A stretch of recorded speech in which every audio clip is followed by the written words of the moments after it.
네, 반가운 얼굴들도 있고 제가 반갑습니다. 네, 뉴욕에서 또 같이 신앙생활했던 우리 동생들도 있고 이렇게 또 여기 오가면서 또 뵀던 분들도 있고 그래서 반갑습니다. 그래도 저를 모르는 분들도 계시니까 제가 간단하게 소개를 먼저 하겠습니다.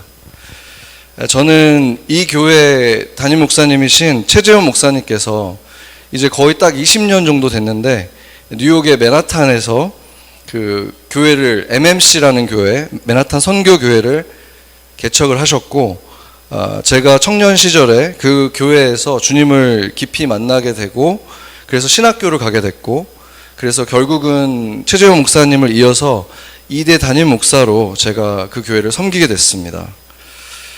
그래서 제가 그 MMC 이 교회에 처음 출석한 것부터 따져도 벌써 19년이 이제 되어가고 있고 담임 목사가 돼서도 벌써 7년이 됐습니다. 그래서 올 7월이 제가 이제 딱 7년이 됐기 때문에 약간 안식달처럼 제가 한국에 방문하게 되겠다고 이제 목사님한테 말씀을 드렸더니 그러면 잘 됐다.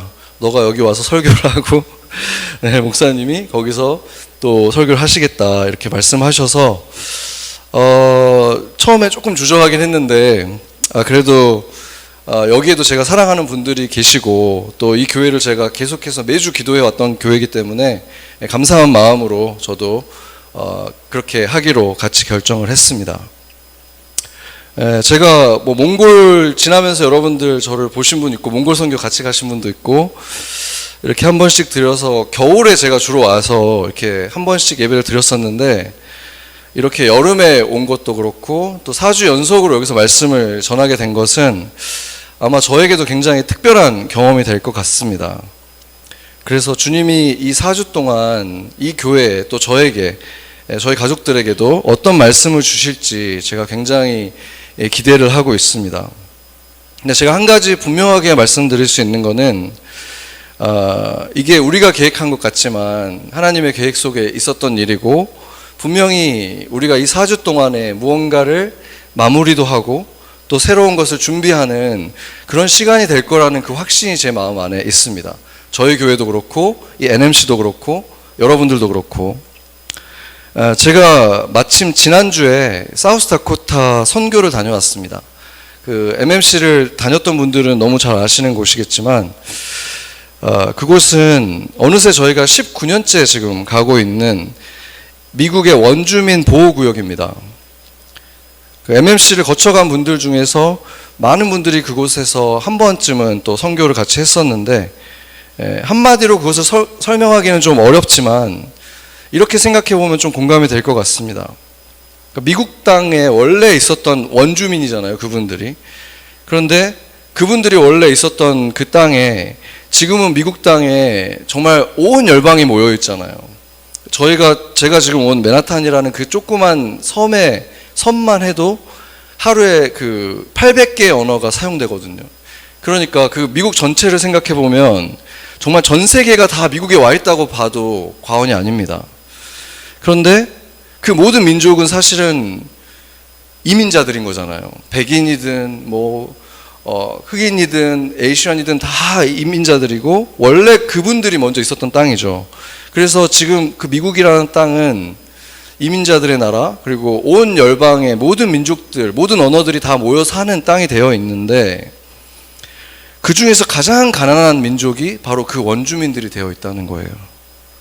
그렇기 때문에 그들 마음에 얼마나 그 슬픔과 원한 같은 게 또 있겠습니까? 다 뭔가 착취당했다고 느낄 수 있잖아요. 그들 입장에서는. 그래서 굉장히 어둡고 슬픔이 가득한 곳이었습니다. 제가 처음 18년 전에 방문했을 때도.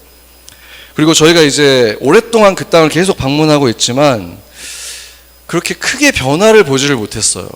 그냥 계속해서 그 아이들은 그런 삶을 살아가는 것 같고 부모들에게서 그게 그대로 또 물려가서 그 애들이 또 그런 부모가 또 되고 하는 것들을 보면서 실망감을 굉장히 느끼기도 하고 우리가 지금 하는 것이 그들에게 정말 도움이 되고 있는가 의구심을 갖기도 했습니다. 그런데 놀랍게도 몇 년 전부터 그 땅을 정말 영적으로 지진이 난 것처럼 흔드시는 주님을 보게 됐고, 이제는 그냥 누가 봐도 추수의 계절이 되어 있습니다. 여러분들 중에도 그 땅을 위해서 직접 방문해서 또는 기도로 눈물로 같이 씨를 뿌렸던 그 곳이기 때문에 하나님이 그곳에서 지금 어떤 일들을 일으키고 계시는지 그 일들을 영상으로 좀 먼저 나누고 제가 말씀을 이어가겠습니다. 먼저 같이 보겠습니다.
If he goes to the left, then we'll go to the left. And if he goes to the right, then we'll go to the right. We're gonna jump, jump, jump, jump in the river. Jump, jump, jump, jump. Everybody, if he goes to the left, then we'll go to the left. And if he goes to the right, then we'll go to the right. We're gonna dance, dance, dance, dance in the river. Dance, dance, dance, dance. Everybody, if he goes to the left, then we'll go to the left. And if he goes to the right, then we'll go to the right. We're gonna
You're the God of this city.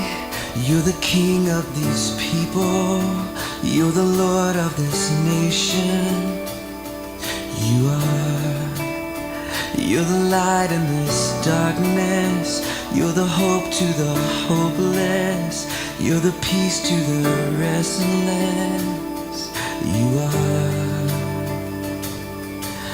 There is no one like our God. There is no one like our God.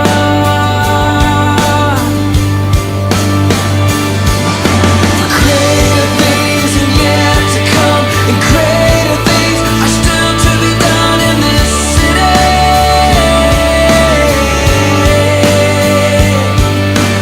Greater things have yet to come, and greater things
네, 저희 교회를 사용해 주신 주님께 감사의 박수 한번 했으면 좋겠습니다. 그렇게 감사합니다. 잘해주셨네요. 책가방도 사야 되고 뭐 책노트도 뭐 사. 네. 제 2008년에 MMC가 개척이 된 지 1년 만에 바로 첫 선교를 떠난 곳이 이 사우스다코타였고요. 교회 상황은 뭐 학생들이 줄어들기도 하고 인원이 줄어들기도 하고 계속 바뀌었는데 감사하게도 하나님의 은혜로 우리 MMC는 계속해서 그곳을 향해 갈 수 있었습니다. 제가 아는 한 뭐 대형 교회가 아닌 그 교회가 한 장소를 20년 가까이 계속해서 방문한다는 얘기는 들어본 적이 없는 것 같아요. 게다가 거기에 우리 선교사를 파송해서 거기에 계신 것도 아닌데 그 현지 교회로 계속 이렇게 나갔다는 것도 놀라운 일이죠.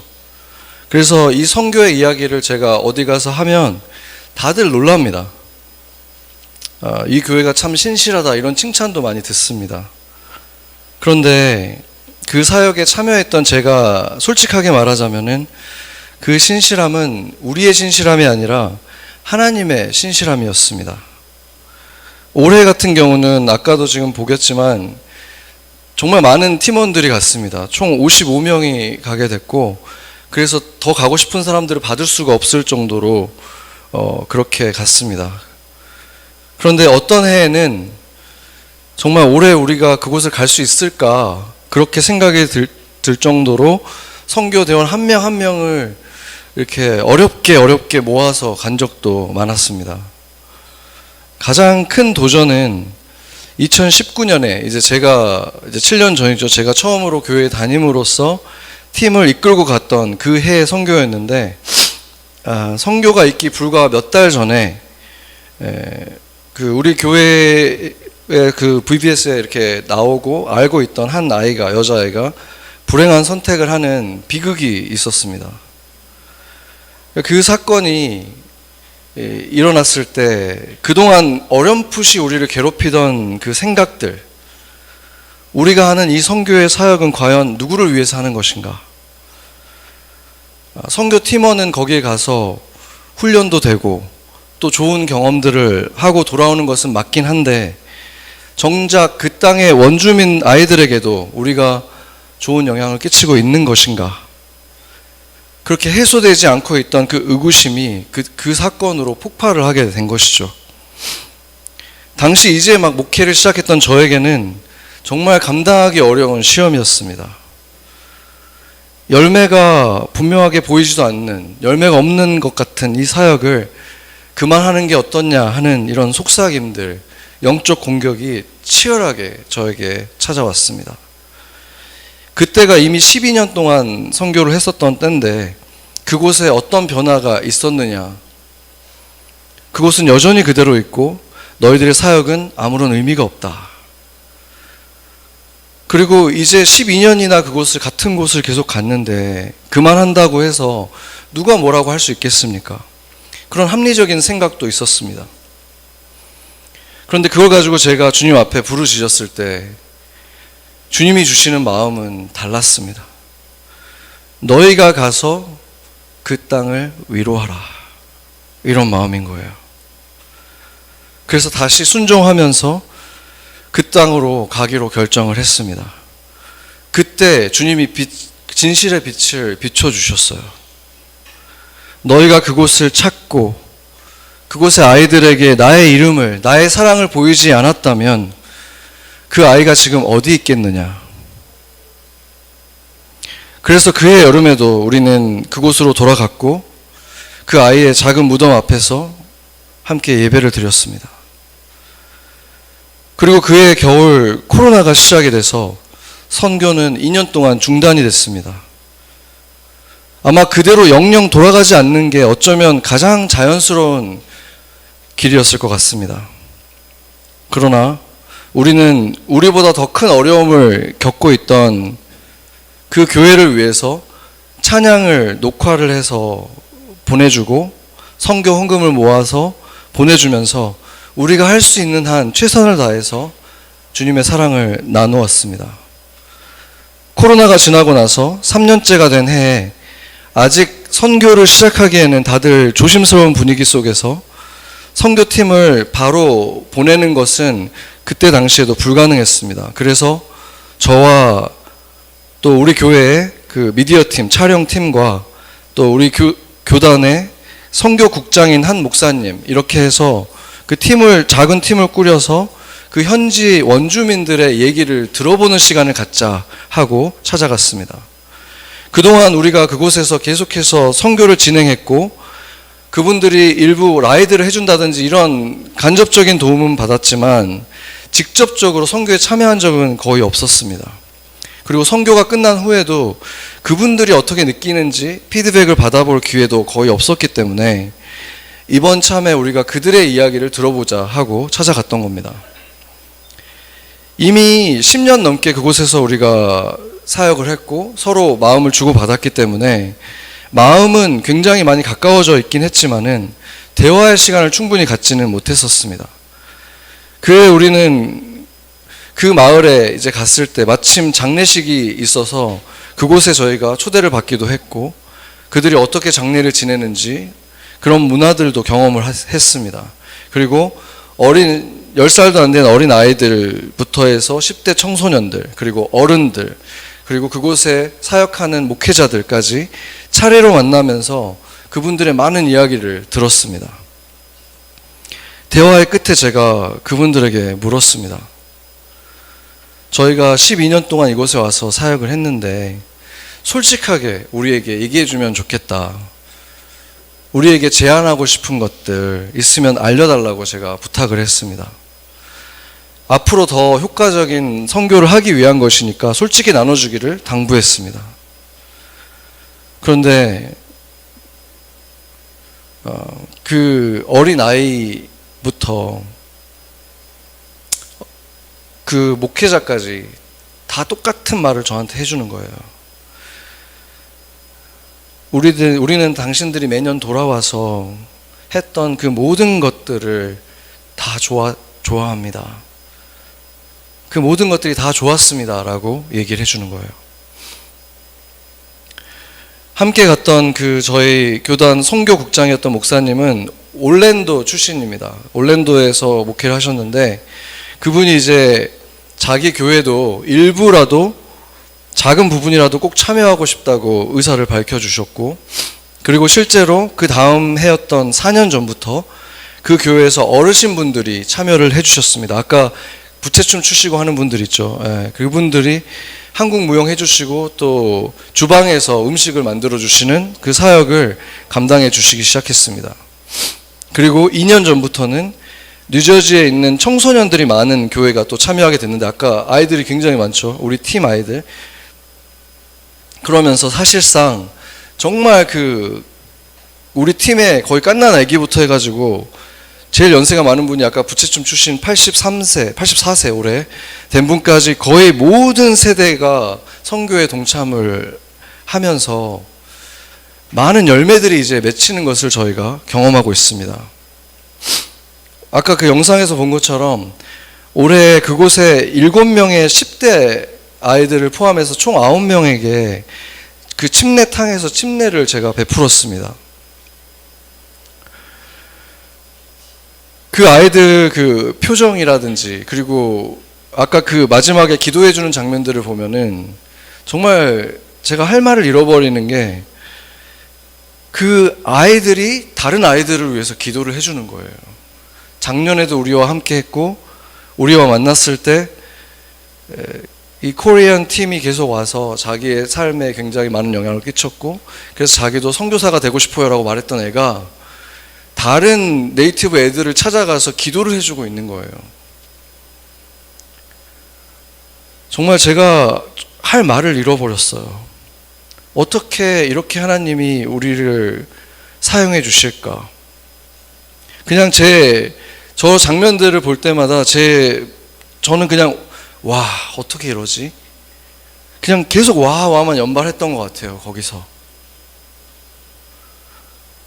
그러고 보면은 여기에 뭐 이게 기정이라든지 진솔이 같은 친구는 저도 거의 우리 교회에서 새신자였을 때 같이 18년 전에 선교지를 같이 갔었던 친구들인데 또뭐 주위 같은 경우는 제가 거의 전도사 때 새내기 목회자였을 때 정말 아무것도 모르고 어설픈 상태로 팀을 이끌고 갔을 때 같이 해주기도 했던 그런 친구도 있고, 그 긴 시간 동안에 저라는 사람도 계속 주님 안에서 많은 변화가 있었고, 이제는 사역자로서 이렇게 사람들 앞에서 말씀도 전하고 굉장히 하나님을 위해서 할 수 있는 일들이 늘어나고는 있지만, 여전히 제가 고백할 수밖에 없는 것은 이 선교도 주님이 다 하셨다.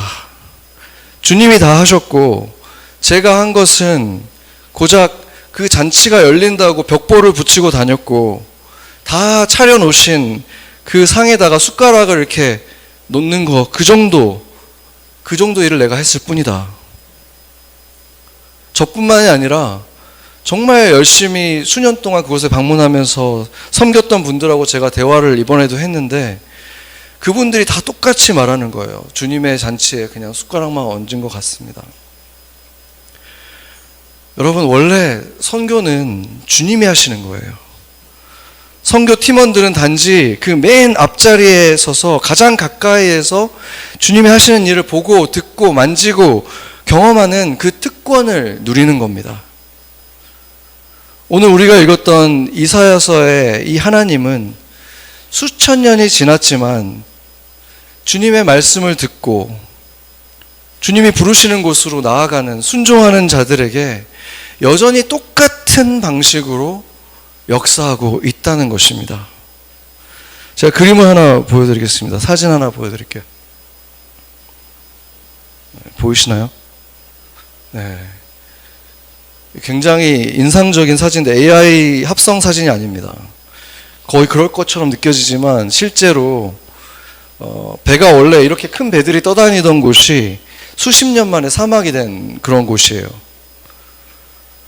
그런데 제가 이걸 볼 때 굉장히 주님과 함께 애통하는 마음이 생겼어요. 너무 많은 사람들이 이 상태로 살아가고 있습니다. 심지어 신앙인들이라고 하는데 그냥 이 상태로 앞으로도 뒤로도 나가지 못하고 사막에 갇혀 있는 사람들이 있다는 거예요. 근데 하나님은 너희가 나에게 오면 어떤 일이 벌어진다고 했습니까? 너희가 약속의 땅에 들어갈 때 주님이 말씀하셨잖아요. 그 땅은 저수지가 필요 없어. 수로가 필요 없어. 왜냐하면 때에 따라 비가 적당하게 항상 내려줄 것이기 때문에 그런 게 다 필요가 없는 땅이야 라고 말씀을 하셨고 약속하셨습니다. 그런데 신앙인들 중에도 아직도 힘겹게 저수지를 계속 만들고 있고 억지스럽게 지하수를 계속해서 퍼올려서 겨우 신앙생활을 하는 사람들이 있지 않습니까? 주님께서는 분명히 내게 오는 자는 영원히 목마르지 않을 것이라고 하셨는데 어떻게 그런 일이 일어나는 걸까요? 그 약속을 하셨던 예수님은 또 뭐라고 했냐면 배가 고픈 사람들이 복이 있다. 목마른 사람들이 복이 있다. 이렇게 말씀하셨어요. 왜 그 사람들이 복이 있습니까? 지금 목이 말라서 막 목이 타서 죽겠는 사람에게 돈과 생수를 주고 뭘 원하냐고 하면 뭘 원한다고 하겠습니까? 지금 배가 고파서 쓰러져 죽기 직전에 있는 사람에게 돈과 음식을 가져가면 뭘 달라고 하겠습니까? 목마른 사람에게는 다른 건 아무것도 필요가 없는 거예요. 그 생수만 원하는 거예요. 온 마음을 다해서 그것만 원해요. 물만 원해요. 예수님을 그렇게 찾는 사람이 복이 있다는 뜻입니다. 지금 나한테 이것도 필요하고 저것도 필요하고 이것도 내가 가져야겠고 저것도 가져야 되니까 예수님 좀 도와주세요. 그러면 너무 감사할 것 같아요. 그렇게 예수님을 도깨비 방망이 정도로 취급하는 사람들, 그 사람들은 어느새 이러한 사막이 되어버리는 겁니다. 예수님만 있으면 다 된다라고 믿고 그렇게 살아가는 사람들에게 주님이 약속하신 거예요. 선교에 가면 우리가 그것을 배우게 됩니다. 모든 게 다 불편하잖아요. 교회 바닥 그 지저분한 카페트 위에서 자는 거예요. 또 몇 개월 동안 그 선교를 준비하는데 그날 몇 명이 올지는 그날 돼봐야 알아요. 우리가 온 힘을 다해서 그 앞에서 복음을 전해도 누가 예수님을 받아들일지, 몇 명이 받아들일지 아무것도 모르고 가는 거예요. 특히 마지막 날 음식을 도대체 몇 명분을 준비해야 되는지 모른 채로 준비하는 거예요. 그날 저녁에 어떤 일이 벌어질까? 몇 명이나 나타날까? 정말 중요한 것들은 어떤 것도 우리가 계획할 수도 없고 결정할 수도 없이 그냥 가는 거예요. 그래서 선교 기간 동안에 우리는 철저하게 주님의 은혜만 계속 구할 수밖에 없어요. 오늘 하루도 주님, 이 한 시간도, 이 한순간도 주님을 철저하게 의존하면서 살아가는 경험을 하는 것입니다. 정말로 모든 생명체의 가장 원초적인 것은 먹는 것과 마시는 거잖아요. 그것조차도 주님의 영광을 위해서 하라고 하신 것, 그 일이 실제로 일어나는 게 선교라는 거예요. 그래서 건강이 허락된다면 여러분 앞에 기회가 찾아왔을 때 선교는 무조건 가는 거예요. 내 건강이 허락되지 못해서 못 가면 어쩔 수 없고 상황이 안 되면 어쩔 수 없지만 갈 수 있는데 내가 거절하지는 말아야 된다는 것입니다. 근데 얼마나 많은 시간에 내가 어느새 내 삶의 주체가 되어 있고 내 힘으로 산다고 느끼고 있는 그런 상태가 되었다는 것을 어떻게 알 수 있습니까? 내가 어느새 주인 행세를 하고 있다는 것을 그곳에 갔을 때 진실이 드러나는 거예요.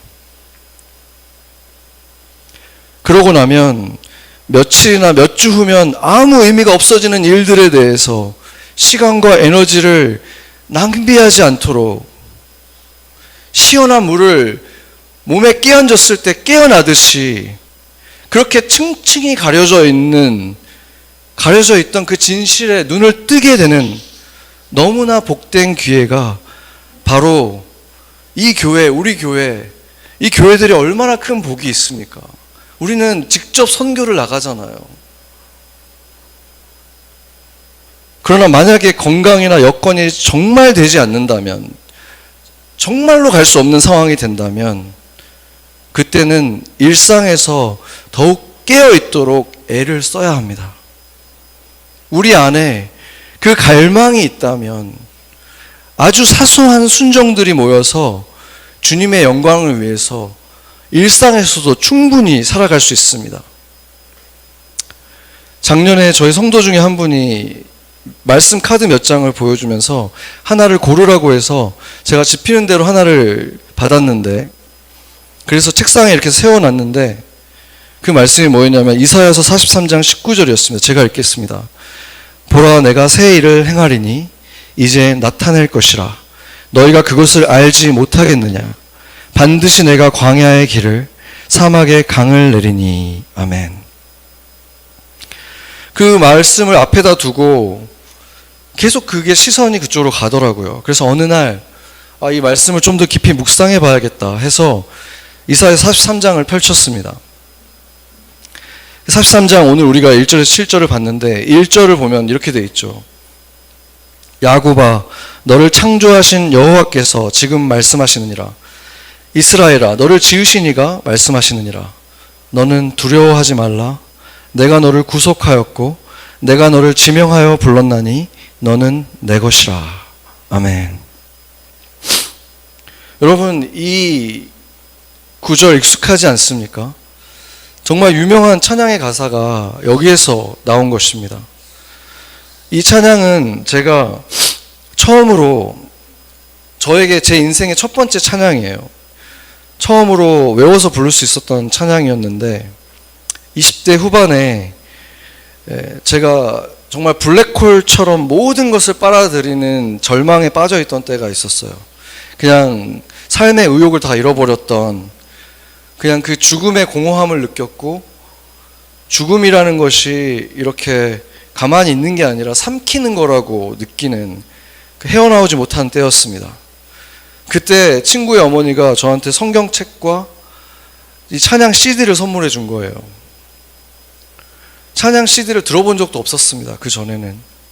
그런데 이상하게 너무 절망스러웠는지 그거라도 정말 지푸라기 잡는 심정으로 틀었던 것 같아요. 그래서 그 안에 많은 찬양이 있었는데 이상하게도 이 찬양을 들을 때마다 눈물이 막 고이는 거예요. 가사의 내용을 이해하지도 못하죠. 그리고 이게 성경 말씀이었다는 건 전혀 몰랐습니다. 이 가사 중에 내가 너를 지명하여 불렀나니 너는 내 것이라. 아직 하나님도 모르고 한 번도 성경도 읽어본 적 없었던 저였는데, 그런 저에게 내가 너를 선택했다, 내가 너를 불렀다, 그래서 너는 내 것이다 라는 그 문장을 들을 때마다 이상하게 눈물이 고이는 거예요. 그때는 지금의 제 모습은 거의 꿈도 꿀 수 없을 정도로 정말 다른 삶을 살고 있었습니다. 만약에 그때 저를 알았던 사람이 누군가가 저에게 와가지고 나중에 당신은 뉴욕에서 목사가 돼 있을 거예요 라고 말했다면은 정말 코웃음도 나오지 않았을 거예요. 그런데 주님은 지금 제 모습을 그때 이미 보셨을 거 아니에요. 내 인생 전체를 한꺼번에 보시고 있던 주님은 알고 계셨던 거예요. 그래서 감정도 눈물도 메말라 있던 그 시절에 절망 속에서 하루하루 무기력했던, 무감각한 삶을 살던 저에게 이 찬양을 들을 때마다 눈물이 고이게 했던 이유가 바로 그것 때문이었습니다. 당시에 저는 눈이 가리워져 있었고 귀도 들리지 않았지만 영혼과 닿아 있는 나의 영이 아주 미세하게 주님의 부르심을 느끼고 있었던 거예요.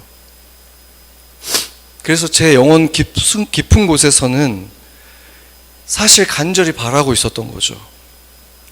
정말 이 하나님이 나를 아셨으면 좋겠다. 그래서 이 말씀이 정말로 나에게 하신 말씀이면 좋겠다. 내가 너를 지명하여 불렀어. 너는 내 것이야. 그리고 나는 너의 하나님이야. 주님이 내 이름을 알고 나를 알고 그래서 나를 꼭 집어서 나를 부르신 것이고, 그래서 주님은 나의 하나님이 되시고 나는 주님의 것이 된다면, 그렇게 된다면 얼마나 좋을까. 그 갈망이 제 안 깊숙한 곳에 있었다는 거예요.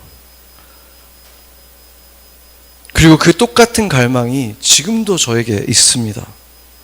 이제는 그 갈망의 제목은 달라졌습니다. 이제는 그 사랑하는 주님을 위해서 살고 싶습니다. 주님이 원하는 삶과 내가 원하는 삶이 점점 더 일치되어 가기를 원합니다. 그런 갈망이 제 안에 있는 거예요. 만약에 아까 본 그 사진과 같이 내 안의 신앙이 주일만 지나면, 예배만 끝나면 그냥 그 상태가 돼버린다면 여러분 질문을 해야 합니다. 나는 무엇을 위해 살고 있는가? 나는 무엇을 추구하면서 살고 있는가에 대해서 질문을 해야 돼요. 성경은 분명하게 말하고 있습니다.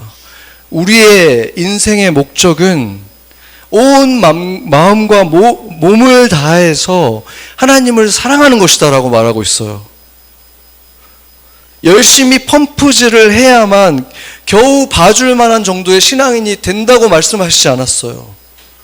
주님이 약속하신 대로 영원히 목마르지 않는 사람, 영원토록 솟아나는 생수의 강이 터져나와서 복을 받은 사람일 뿐 아니라 복 자체가 된다고 말씀하셨잖아요.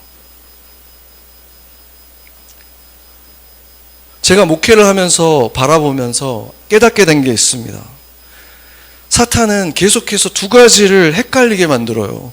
하나님을 사랑하는 것과 꽤 괜찮은 신앙인이 되는 것. 예수 그리스도를 사랑해서 교회를 최선을 다해서 섬기는 것과 멋진 크리스찬 리더가 되는 것. 그 두 가지가 같은 것입니까? 그 두 가지는 겉으로는 비슷해 보일 수 있지만 완전히 다른 것입니다. 하나님을 사랑하는 사람은 반드시 좋은 신앙인이 될 것입니다. 시간이 걸리더라도. 그러나 겉으로 괜찮아 보이는 신앙인들이 모두 하나님을 사랑하는 것은 결코 아닙니다. 그런데 그런 상태가 되면 하나님은 어느새 만족시키기 까다로운 부모나 직장 상사처럼 되어버립니다. 기도는 보고가 됩니다. 성경에서 예수님을 십자가에 달아 죽인 사람들이 어떤 사람들이었습니까? 그들은 서로 원래 앙숙이었어요. 신학적인 관점이 달라서 모이지 않는 사람들이 모여서 함께 한 마음이 되어서 예수를 죽였습니다. 근데 그들의 공통점이 있어요. 그들의 공통점은 겉으로는 모두 누가 봐도 그 시대의 가장 훌륭한 신앙인들이었다는 거예요. 그래서 진짜가 나타났을 때 하나님이 보내신 메시아를 죽여야 했다는 것입니다. 하나님을 사랑하지 않으면서 겉으로는 괜찮은 신앙인으로 살아가는 것. 그래서 그것이야말로 인간이 처할 수 있는 가장 불행한 상태인 것입니다. 예수님이 이렇게 말씀하셨습니다. 나를 사랑하는 자는 내 아버지께 사랑을 받을 것이요 나도 그를 사랑하여 그에게 나를 나타내리라. 누군가의 삶에 유난히 예수님의 역사가 많이 나타난다고 느낀다면 그것은 결코 그 사람의 성경의 지식 때문이 아닙니다. 그의 능력 때문도 아니에요. 유난히 주님께서 그 사람 삶에 많이 역사하신다면 그 사람이 유난히 예수님을 사랑하기 때문입니다. 주님의 나타내심은 오직 그것에만 비례한다는 거예요. 사랑하는 만큼 그 사람 삶에 나를 나타낼 것이라고 말씀하셨습니다. 여러분, 오늘 하나님이 나에게 주시는 말씀을 오늘은 정말로 듣고 싶다. 그 갈망이 여러분 안에 있습니까? 그렇다면은 대단한 일을 요구하시는 게 아니에요. 아주 작은 주님이 인도하시는 것에 따르면 되는 거예요. CD 플레이어 넣고 플레이하는 것처럼 그런 작은 행동이에요. 어둠 속에 오래 매여 있던 한 형제가 이제는 빛과 생명을 나눠주는 자가 되어서 예수의 이름으로 영혼들에게 세례를 주는 자가 되게 하신 그 주님을 바라보는 거예요. 주님의 초대가 왔을 때 주저함 없이 최대한 응하세요. 기회를 주신 거잖아요. 그 특권을 누리게 하시기 위해서 기회를 주시는 거잖아요. 상황에 막힐 수 있지만 그게 아니라면 스스로 그 기회를 물리치지 말라는 것입니다. 주님의 초대는 당장 내 눈앞에 어떻게 보일지라도 무조건 내게 좋은 것일 수밖에 없지 않겠습니까? 나를 아시고 지금 나의 모습뿐 아니라 10년 후에 20년 후에 나의 모습도 아시는 분이 나를 초대했다면 지금 내 눈에 좋아 보이지 않아도 좋기 때문에 초대한 게 아니겠습니까?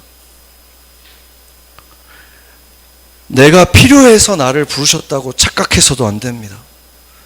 우리에게 필요한 것은 순종뿐이에요. 능력이 아니에요. 주님이 왕을 선택할 때 왕족 중에 선택하지 않고 변두리의 목동을 선택하셨다는 것을 기억하십시오. 그때 당시에 그렇게 훌륭한 랍비들이 많았지만 어부들 중에서 선택했다는 것을 기억하십시오. 주님은 능력 있는 사람이 아니라 주님이 이끌어가는 대로 따라가는 사람들을 찾으십니다. 그들을 통해서 주님이 영광을 받으시고 그들을 통해서 예수가 세상에 나타나는 것입니다. 그런 우리를 통해서 주님은 광야에 길을 내실 것이고 사막에 강을 반드시 내실 것입니다. 같이 기도하겠습니다.